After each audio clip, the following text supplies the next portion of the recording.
Hi, welcome back to Feminism on Trial. I recently got a comment that I appreciate a lot, and I've had similar questions to this. I've had a lot of criticism like this, but this man, I think it's a man, Jamie, that could go either way, but I feel like it's from a man, Jamie Welch, was a comment for a video I did quite a while ago. That might have been a couple years ago now. Female sexuality is cheap, thanks feminism. It's a video I made about how women just kind of put it all out there and it's not special anymore. This man commented a question. He says, I'm a new viewer and have watched a few of your videos. You mentioned that you are celibate and have a fiancé. What do you bring to the table? What does your future husband work for if he can't come home to a warm bed? I realize you are trying hard to be a traditional woman, but intimacy is important to a man. Okay, so I replied, and as I was replying, I was like, I should probably make a video on this. First of all, I don't live with my fiance, so it isn't like he's coming home to me. Also, when it says, what do you bring to the table? I think that's very, very important. And I think that, I know that a lot of women these days don't even consider what do they bring to the table. They just think about what they can get. And I was single for a very, very long time. And I don't mean single because I've learned that sometimes women say they were single and it just means they were dating casually and they didn't have a relationship, or they were still, being sexually active with guys, but they weren't in a relationship, and then so they still call themselves single. That's not what I mean. I mean, I was not dating anyone, not doing anything with any guys at all. For the first time I was engaged when I was quite young, I was 19, and we broke up when I was 22. After that, I said no more for two reasons. In no particular order. One reason was because I was like, I had a boyfriend in high school and he was also my college boyfriend. And then I had my next boyfriend, and that was the fiance that it didn't work out with. So I thought, I can't pick them. I really can't. I'm not good. I recognized that I was the common denominator. And I was like, maybe no, just maybe no.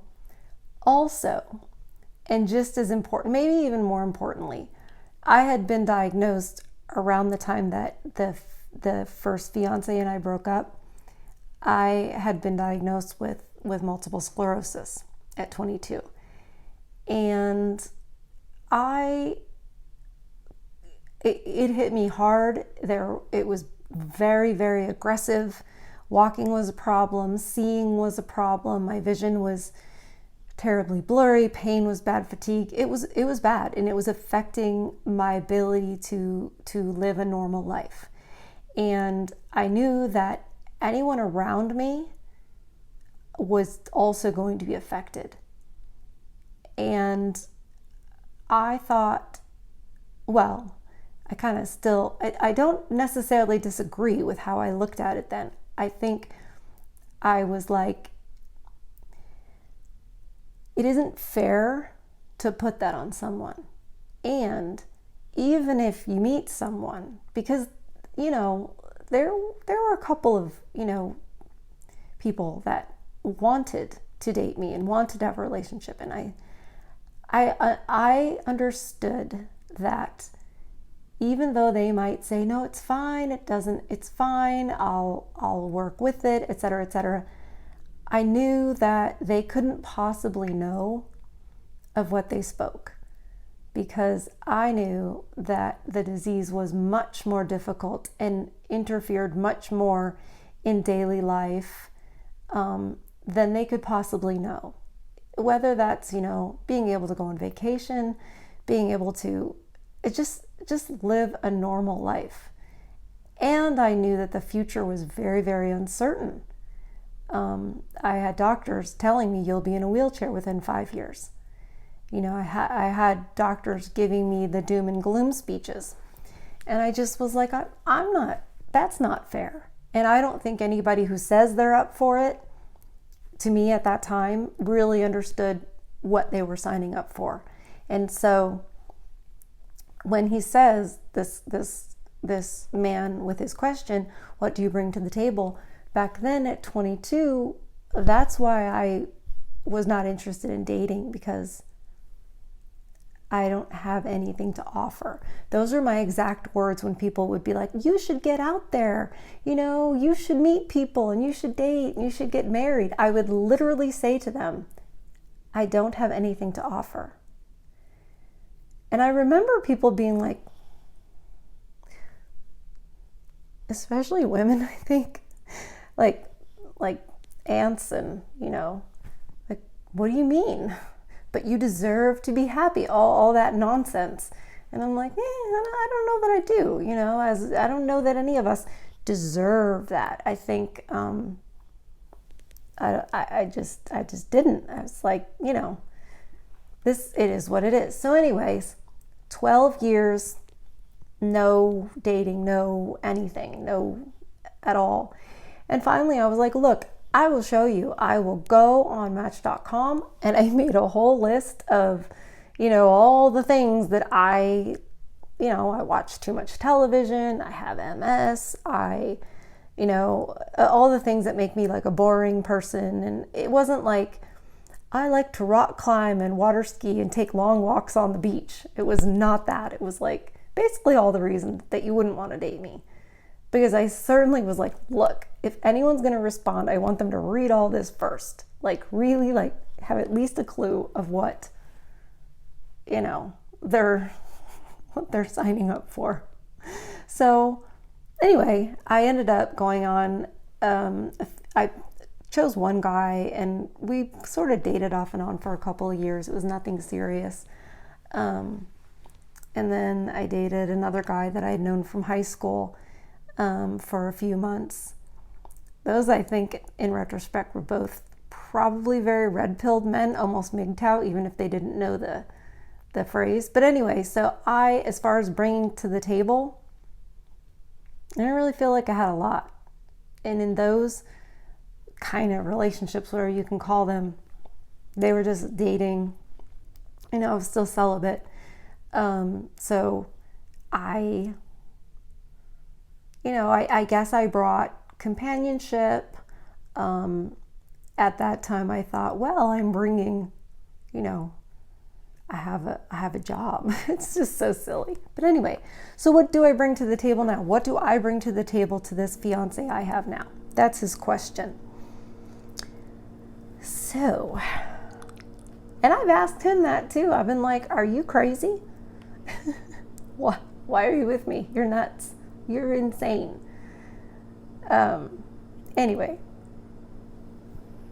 so he does say companionship that I bring to the table, and that I am his helpmeet. One of my jobs in our relationship, and we've talked about it, like, what's your role? What's my role? One of my jobs in our relationship is to be on top of all the health stuff, like all the health research, what vitamins and minerals should we be on, what should we be eating, what should we not be eating, that kind of a thing. Because that's more the woman's role, is sort of taking care that way and nurturing. So I'm sort of in charge of that. And even when he says, hey, since we don't live together, I'm almost out of this supplement that you have to have compounded, will you call them and have it reordered and sent? Yes. So the other thing that I bring to the table in that way is submission.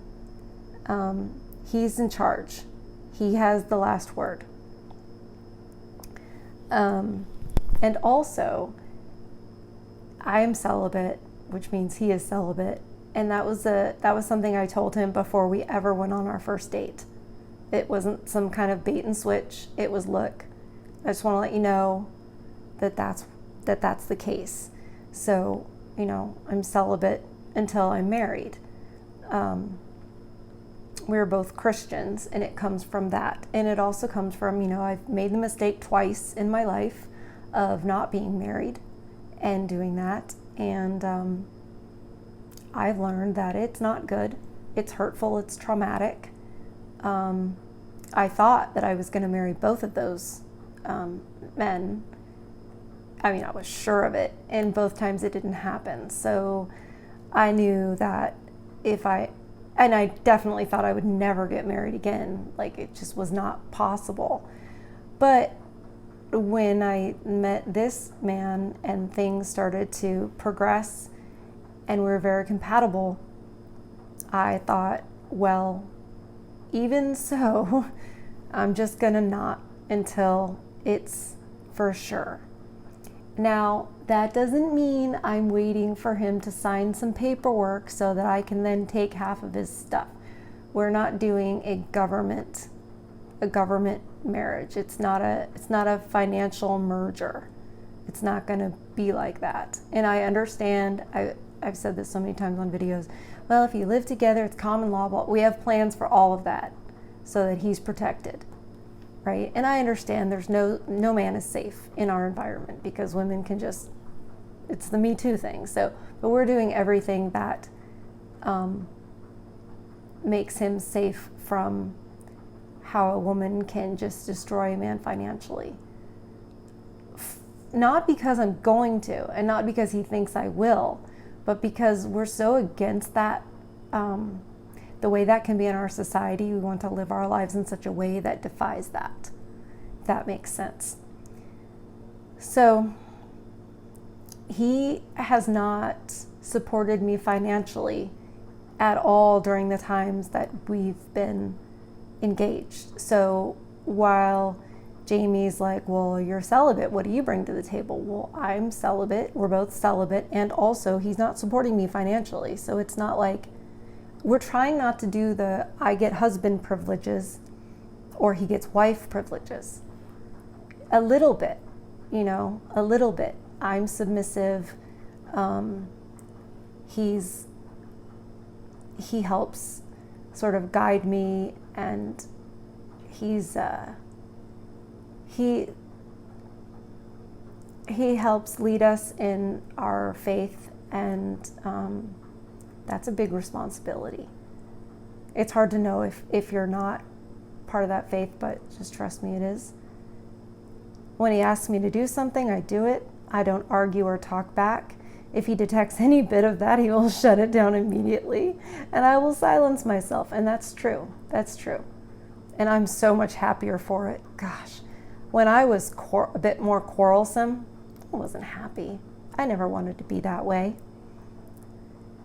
I know he has my best interest in mind always, and that's true. That's 100% true.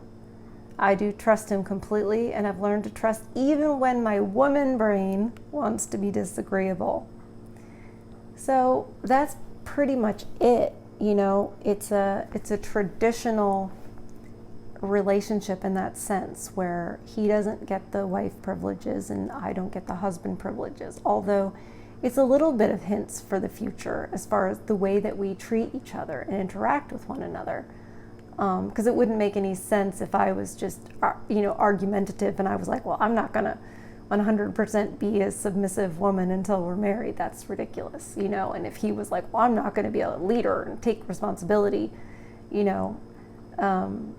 until we're married, that would be weird, because that would be like being a fake person or a totally different person.